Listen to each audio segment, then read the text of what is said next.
आचार्य चाणक्य ने बताया, जो व्यक्ति ये 7 आदतें छोड़ देता है उसके घर धन स्वयं चमकर आता है। चंद्रगुप्त, क्या तुम जानते हो कि कुछ लोग जीवन भर दौड़ते रहते हैं फिर भी मंजिल तक नहीं पहुंचते, जबकि कुछ लोग धीरे धीरे चलते हुए भी शिखर पर पहुंच जाते हैं?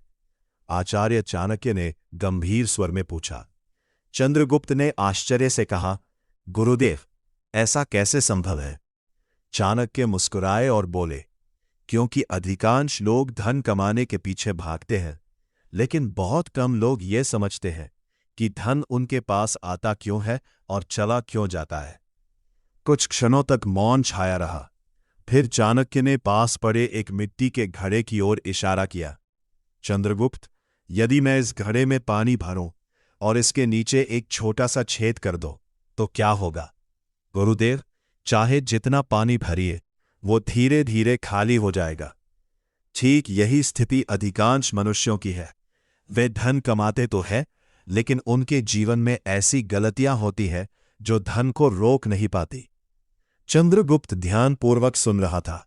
चाणक्य बोले, आज मैं तुम्हें 7 ऐसी आदतों के बारे में बताऊंगा को निर्धन बनाए रखती है, और यदि कोई इन आदतों को छोड़ दे तो उसका भाग्य बदल सकता है। पहला सूत्र, तुरंत सुख की लालसा छोड़ो।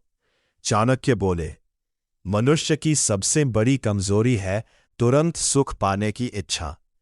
आज मेहनत की और आज ही उसका फल चाहिए। आज पैसा मिला और आज ही खर्च करना है। यही आदत व्यक्ति को गरीब बनाती है। एक बार मगध में एक युवक था जिसका नाम सोमदत्त था। वो अच्छा कमाता था, लेकिन हर सप्ताह नए वस्त्र खरीदता, मित्रों को दावत देता और दिखावा करता था। दूसरी ओर उसका पड़ोसी कम कमाता था, लेकिन अपनी आय का एक भाग बचाता और सीखने में लगाता था। 10 वर्ष बाद पहला युवक कर्ज में डूब गया और दूसरा नगर का सम्मानित व्यापारी बन गया। याद रखो चंद्रगुप्त, जो व्यक्ति आज के छोटे सुख के लिए कल का बड़ा सुख बेच देता है वो कभी समृद्ध नहीं बन सकता। दूसरा सूत्र, शिकायत करना बंद करो। चाणक्य बोले, शिकायत करने वाला व्यक्ति कभी अवसर नहीं देख पाता। वो हर बात के लिए परिस्थितियों को दोष देता है। गरीब इसलिए हूं क्योंकि परिवार अच्छा नहीं था। सफल नहीं हूं क्योंकि भाग्य साथ नहीं देता। ऐसा व्यक्ति अपनी शक्ति दूसरों को सौंप देता है। बुद्धिमान व्यक्ति परिस्थिति नहीं बदलता, पहले स्वयं को बदलता है, और जब स्वयं बदल जाता है तो परिस्थितियां भी बदलने लगती है। तीसरा सूत्र, सीखना कभी मत छोड़ो।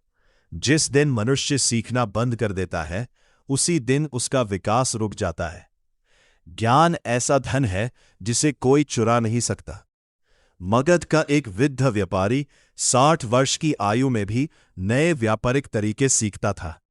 लोग उसका मजाक उड़ाते थे, लेकिन वो व्यापारी कभी अपने हिस्से पाता करता रहा। उसके लोग अभोभाकों में काला पासे हुए थे, क्योंकि उसमें उम्र नहीं देखी, अवसर देखा। याद रखो, जो सीखता रहता है वही आगे बढ़ता रहता है। चौथा सूत्र, आलसी मित्रों से दूरी बनाओ। चाणक्य ने कहा, संगति भाग्य बनाती भी है और बिगाड़ती भी। यदि तुम दिन भर शिकायत करने वालों के साथ बैठोगे तो तुम भी शिकायत करने लगोगे। यदि तुम मेहनती और लक्ष्यवान लोगों के साथ रहोगे तो तुम भी अपने जीवन में आगे बढ़ोगे। तुम्हारा मन भी वैसा ही बनने लगेगा। मनुष्य अपने आसपास के लोगों का औसत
ये वीडियो आप लोग को अच्छा लगा तो प्लीज़ चैनल को सब्सक्राइब करके पेज को फॉलो ज़रूर कर लीजिए।